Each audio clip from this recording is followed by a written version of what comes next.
Hola hermanos y hermanas, estamos contentos de estar con ustedes otra vez aquí en Gracia más Gracia. Me contenta mucho que me acompañe mi padre en otra ocasión para estudiar juntos la palabra de Dios.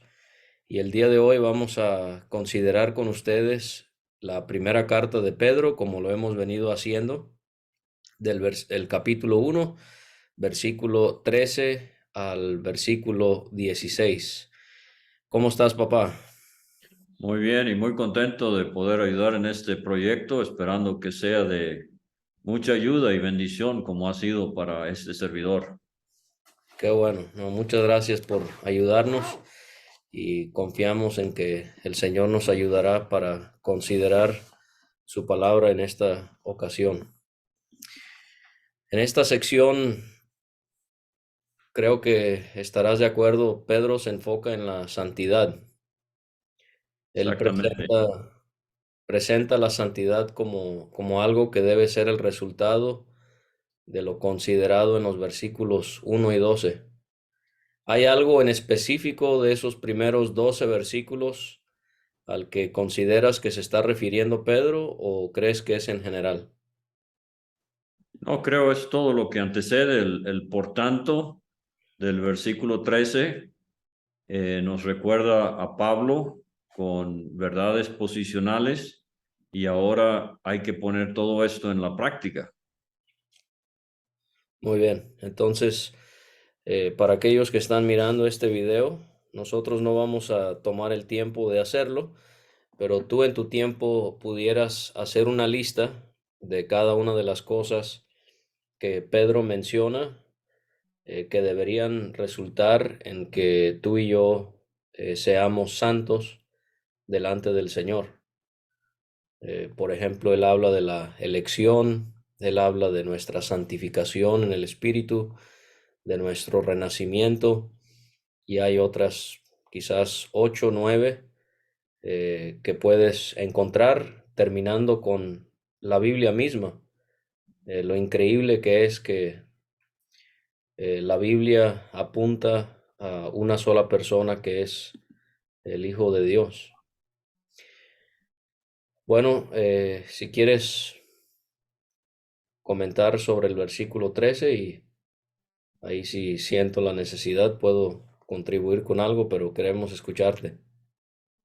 Sí, antes de ir a lo particular, es bueno siempre notar las personas divinas en cualquier pasaje de la Escritura, y este es uno de los pasajes que tenemos la involucración de la Trinidad. Vamos a ver en el versículo 13, Jesucristo, y en otro estudio veremos en el versículo 17, invocáis por Padre. Y esta sección del capítulo 1 de Primera Pedro 1 termina con la obediencia a la verdad mediante el Espíritu. Entonces, constantemente en las Escrituras tenemos la obra de la Santa Trinidad en la vida del creyente. La otra cosita que iba a mencionar es que mencionabas la maravilla de la Biblia, y así termina la sección anterior, y el hecho de que se nos ha anunciado por el Evangelio. Y así termina el capítulo también al final en el versículo 25. Esta es la palabra que por el Evangelio os ha sido anunciada. Entonces, ¿qué sería de nosotros si no tuviésemos la palabra de Dios? Pero entonces dice Pedro en el versículo 13, por tanto, y veo aquí 5 cosas en estos versículos del 13 al 16 que Pedro nos va a exhortar a que deberían estar sucediendo en nuestras vidas. Pero empecemos con las primeras 3 que están en el versículo 13. Número 1, ceñid los lomos de vuestro entendimiento. Número 2, sed sobrios. Número 3, esperad por completo en la gracia que se os traerá cuando Jesucristo sea manifestado. Y 4 y 5 más adelante, no os conforméis a los deseos que antes teníais, y sed santos, como tú has enfatizado ya. Entonces, primeramente, ceñid los lomos de vuestro entendimiento. La idea aquí es una figura que Pedro toma de la vestimenta que se usaba en tiempos bíblicos, tantos hombres como mujeres, usaban túnicas largas y sueltas, y habían ciertos trabajos en los que uno tenía que, diríamos en nuestros días, arremangarse o fajarse o ceñirse, exactamente es la expresión aquí, así como también para correr alguna actividad que necesitaba presteza. Entonces esas ropas largas y sueltas habían que ceñirlas, había que juntarlas junto al cuerpo, valga la redundancia, para poder desempeñar alguna función. Entonces, Pedro usa esa expresión aquí figurativamente: ceñid los lomos de vuestro entendimiento. Y bien sabemos que lo que sucede en la mente del creyente dicta mucho de lo que será su vida. Yo recuerdo un profesor de computación en la universidad hace muchos años que él nos decía: si le meten basura a la computadora va a producir basura. Entonces, la computadora obviamente depende del programa que la controla, y así nosotros. Si nuestro entendimiento está siendo alimentado por lo que no es conducente a una vida santa, no vamos a poder vivir una vida santa. Necesitamos ceñir los lomos de nuestro entendimiento. No sé si eso es claro y puedas añadir algo. Oh, excelente. Estaba viendo cómo esto es algo común en los escritos de Pablo. En Efesios 2:3 él habla de cómo antes vivíamos haciendo la voluntad de nuestros pensamientos, pero ahora aquí se nos pide que hagamos lo contrario. Pablo escribe en más de una ocasión cómo era nuestro entendimiento, cómo eran nuestros deseos antes de ser rescatados. Pudiéramos en nuestro tiempo considerar Efesios 1:18, 4:18 y Colosenses 1:21. De hecho, Pedro va a mencionar en la segunda carta que escribió, en el capítulo 3 y versículo 1, que nuestras mentes ahora son limpias. Entonces, si el Señor las ha purificado, nuestras mentes, nosotros debemos de vivir como lo ha señalado. Y me llama la atención también que esto es como el fundamento a todas las cosas que ha señalado, que nos van a llevar a la santidad. O sea que si nosotros ajustamos, controlamos nuestros pensamientos, el final, aunque hay otras cosas, pero el final, el resultado de todo esto es que vamos a esperar esa gloriosa manifestación de nuestro Señor y Salvador. Y de paso, esta es otra mención aquí en el versículo 14, de 13, mejor dicho, del cristiano añorando el futuro glorioso que tendremos. Así es.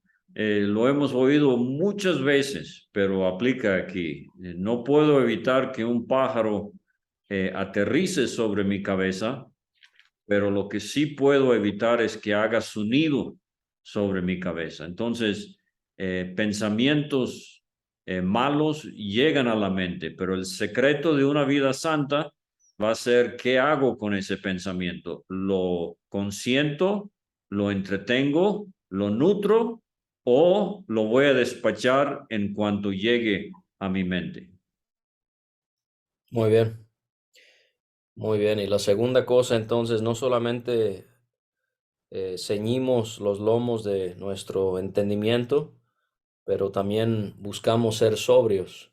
Esa palabra tiene que ver con un equilibrio mental, ¿no?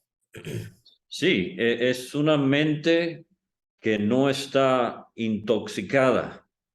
Y de nuevo volvemos quizás al énfasis de cosas que pueden intoxicar nuestra manera de pensar. No me estoy refiriendo al vino o al alcohol físico, pero creo de nuevo, Pedro está echando mano del borracho que anda controlado por algo ajeno a su organismo y está refiriéndose al creyente que en el caso tú has mencionado a Pablo, en Efesios 5, Pablo va a decir, no os embriaguéis con vino, antes bien sed llenos del Espíritu Santo. Entonces, ese control, ese balance en nuestra manera de pensar, en nuestras vidas, viene por la cabida que le vamos a dar al Espíritu Santo en nuestros pensamientos.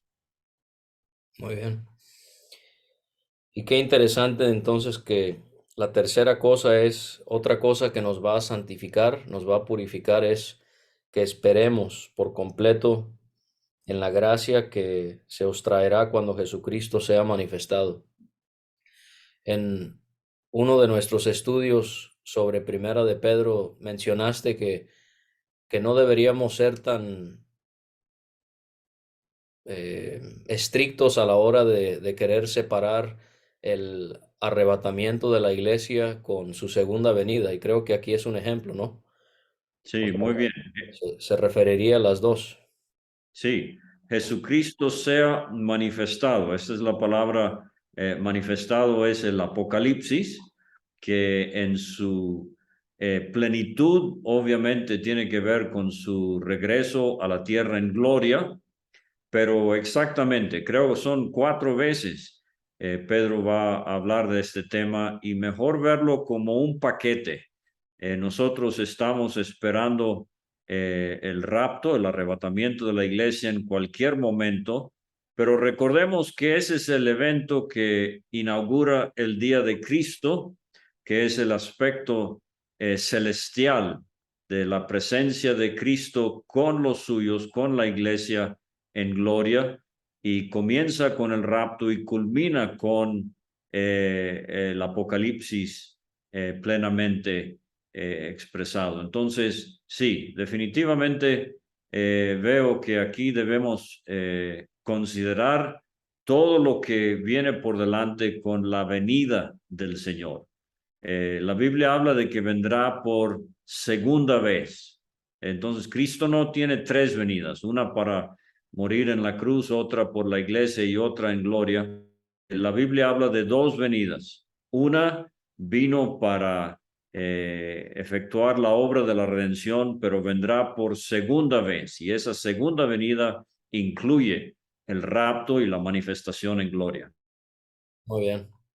Me llama la atención también que la venida de Jesucristo es la tercera cosa que se menciona junto con lo que hacemos con nuestra mente. La ceñimos, la equilibramos al ser sobrios, y uno pensaría que esperar la venida de Jesucristo estaría en el versículo 16, pero creo que esto resalta la importancia de que el cristiano viva cada día esperando esa venida de Jesucristo, porque nos damos cuenta del compromiso que tenemos de vivir en santidad todos los días. Sí, y Juan en su primera carta, capítulo 3, él menciona cómo el que tiene esta esperanza se purifica a sí mismo, así como él es puro. Definitivamente, la venida del Señor es una verdad que contribuye o debería contribuir enormemente a la santidad de nuestras vidas. No solamente debemos amar al Señor, pero de amar su venida. Y si realmente amamos su venida, estaremos viviendo de tal manera que nada nos avergonzará cuando Él venga. Muy bien. Y quería mencionar, David, tenemos la tendencia a veces de dejarlo de la gracia de Dios en el pasado.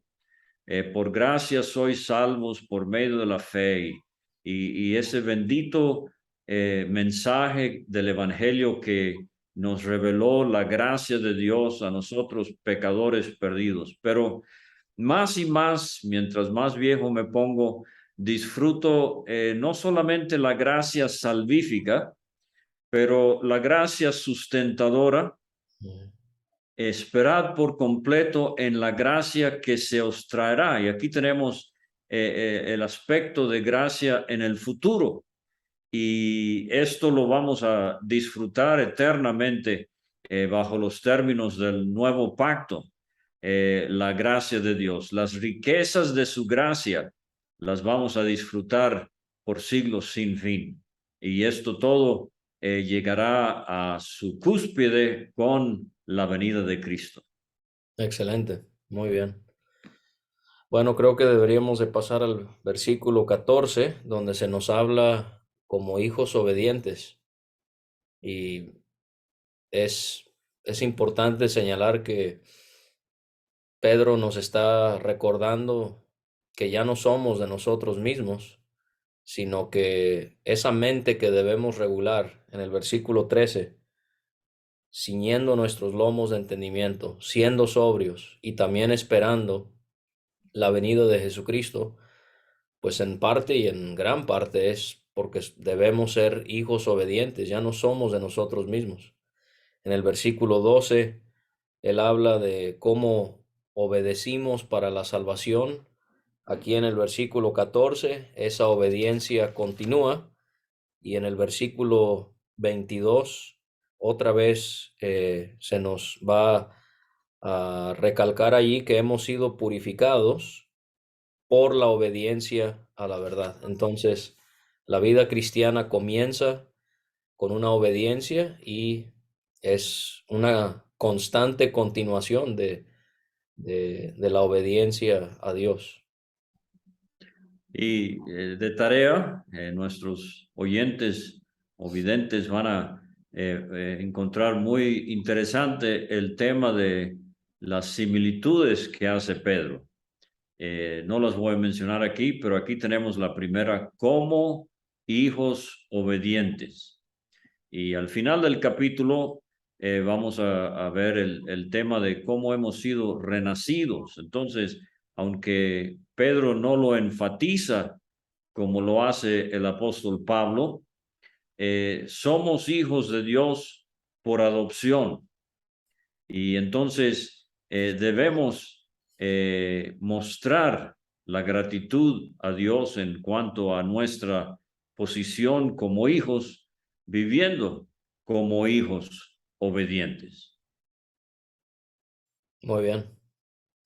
¿Y qué nos puedes comentar sobre esta orden que se nos da de no conformarnos a los deseos? Otra vez está pensando en nuestros pensamientos que teníamos estando en nuestra ignorancia. ¿Qué significa no conformarnos a esos deseos y a qué se refiere cuando habla de ese estado de nuestra ignorancia? Sí, obviamente Pedro está mirando atrás a los días cuando no éramos hijos de Dios, no habíamos renacido, no éramos salvos. Y esto describe lo que eh, dicta en la mente del incrédulo y nosotros vivíamos según esos deseos, viviendo en ignorancia. O sea, no conocíamos a Dios y no conocíamos a su palabra. Ahora, en Romanos, Pablo va a escribir a los romanos que no os conforméis a este siglo, Romanos 12:2. O sea, hay un molde, el mundo quiere meternos en ese molde, así como la gelatina, y quiere hacernos igual al mundano. Aquí la cosa es no externa, pero es interna. No debemos permitir que el molde de nuestras vidas sin Cristo ahora dicte cómo vamos a pensar. Muy bien. Sí, Creo que está muy claro. No debemos conformarnos a este siglo, a este tiempo, y no debemos conformarnos a lo que deseábamos en nuestra ignorancia. Sería un buen estudio para los que nos están viendo, que buscaran en las dos cartas de Pedro unas 8 menciones que él hace de deseos hacia lo prohibido, deseos carnales, y él, por ejemplo, usa la palabra que comúnmente se utiliza en el Nuevo Testamento acerca de la concupiscencia, y sería bueno entonces trazar esos versículos en cuanto a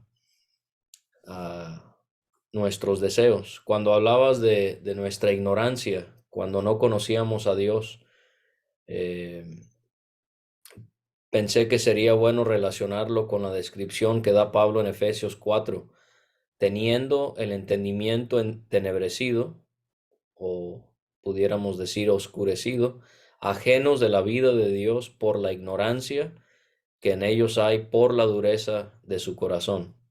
Entonces nuestro entendimiento estaba oscuro. ¿Por qué? Porque éramos ajenos a esa vida de Dios por la ignorancia que permeaba nuestros corazones, y termina diciendo que nuestros corazones estaban duros. Entonces, esto es algo que deberíamos evitar, eh, pensar en no querer tener nada que ver con esa vida que tuve cuando era ignorante, cuando no tenía esta vida que Dios me ha dado. Y en esta epístola vamos a ver que Pedro parece aludir mucho a la experiencia del pueblo de Israel saliendo de Egipto. Y recuerden que cuando salieron, salieron con los lomos ceñidos y esperaban la liberación que Dios les había prometido y la herencia de la tierra. Y entonces un gran problema era la rebeldía de este pueblo, a pesar de todo lo que Dios hacía por ellos. Y Pedro dice, nosotros debemos ser diferentes, debemos ser como hijos obedientes.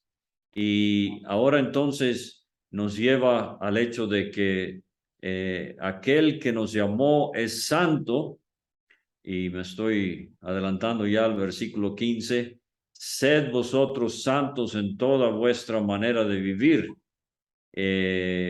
Vamos a ver más abajo en esta sección del capítulo 1 nuestra peregrinación. Vamos a ver lo de la redención con oro o con plata, ¿no? Dice Pedro, fue con la sangre preciosa de Cristo, el Cordero. Y todo esto nos hace recordar la Pascua y la salida de Egipto y el trayecto por el desierto.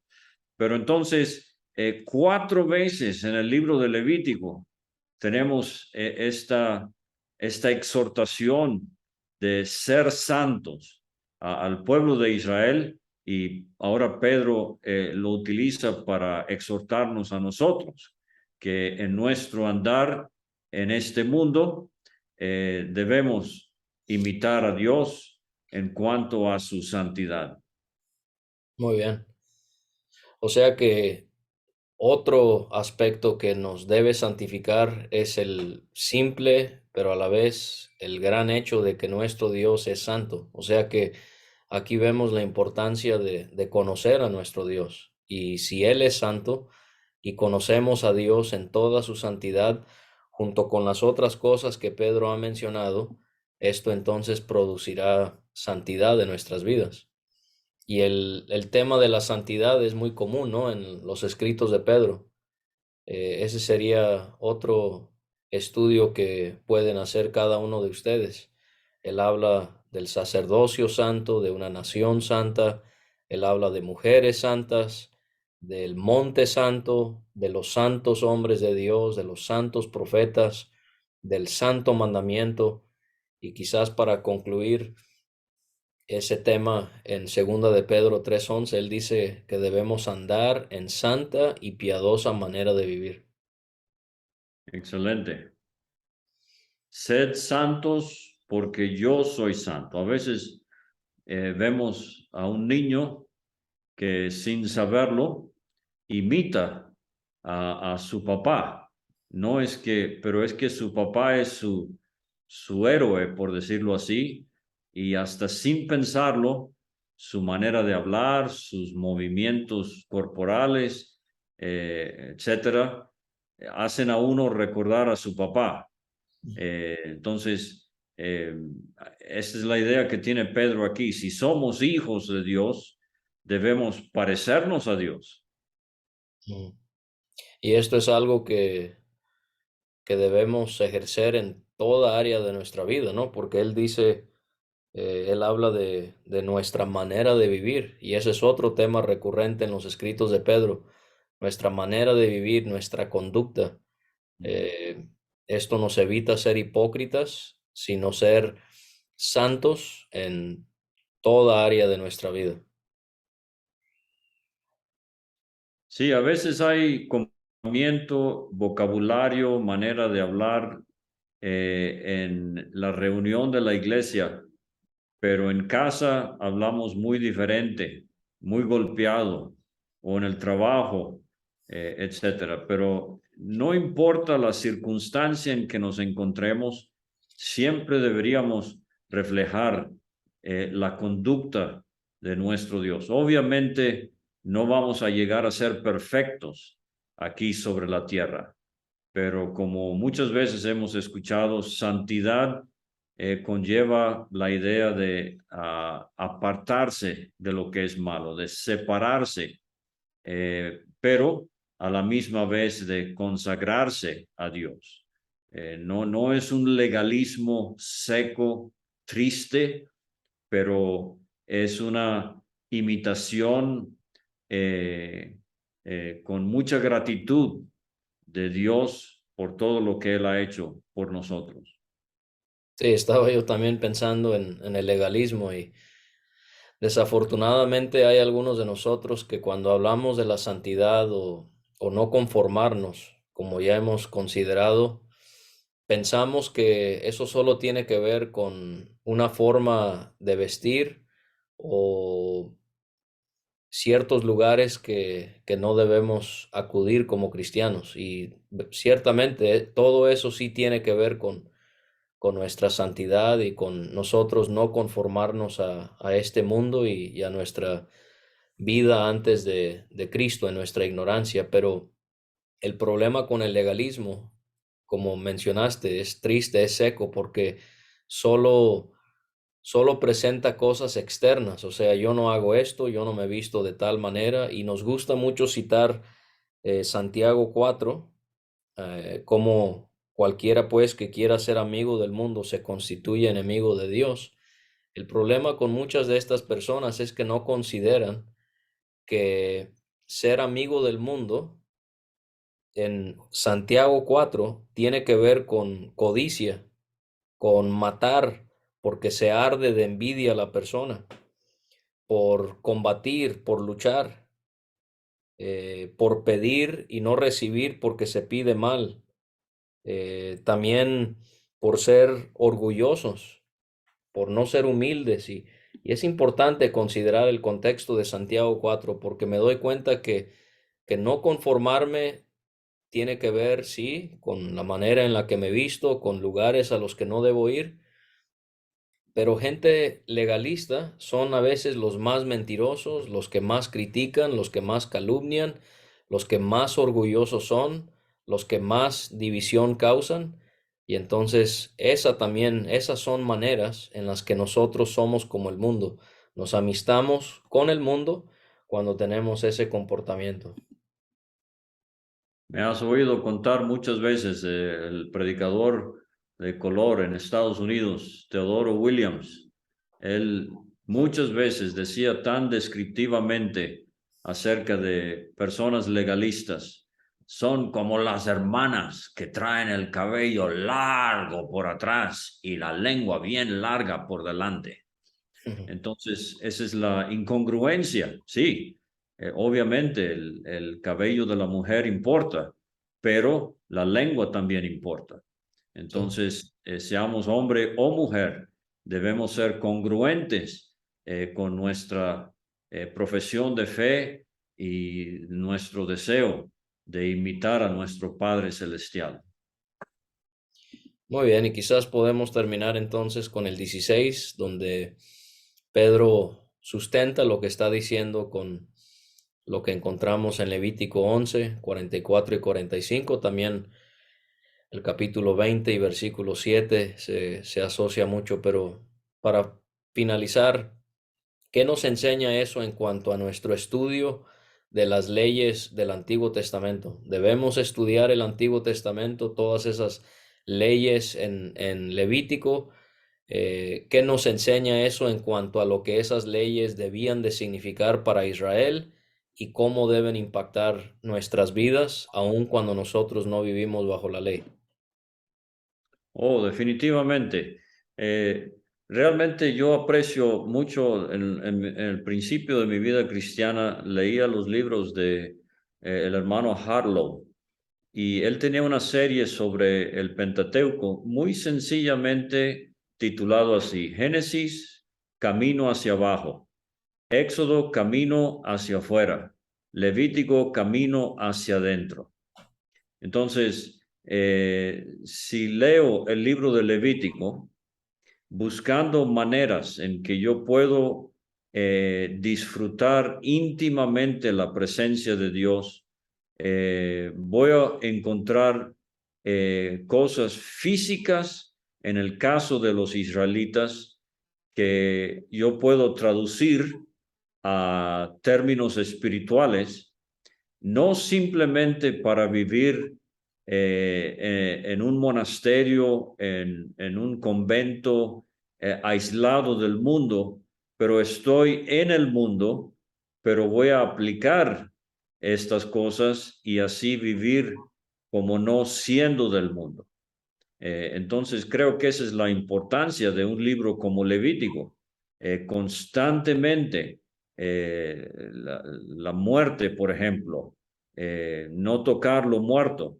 Bueno, hay mucha corrupción y podredumbre a mi alrededor en el mundo hoy. Con el clic del mouse, del ratón en la computadora, yo puedo meterme a lo que es corrompido y muerto, está en estado de descomposición. Pero no, yo aprendo de Levítico que debo ser santo porque Dios es santo. Muy bien.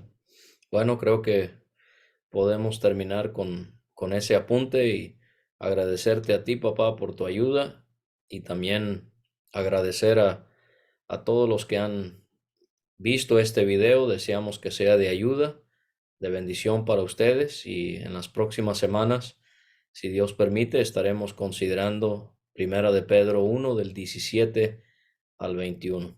¿Algo que quieras añadir? No, al contrario, muchas gracias a ti. Sí, si alguien tiene alguna pregunta, lo puede hacer en los comentarios y esté pendiente de la siguiente entrega. Muy bien, muchísimas gracias y Dios les bendiga a todos. Hasta luego.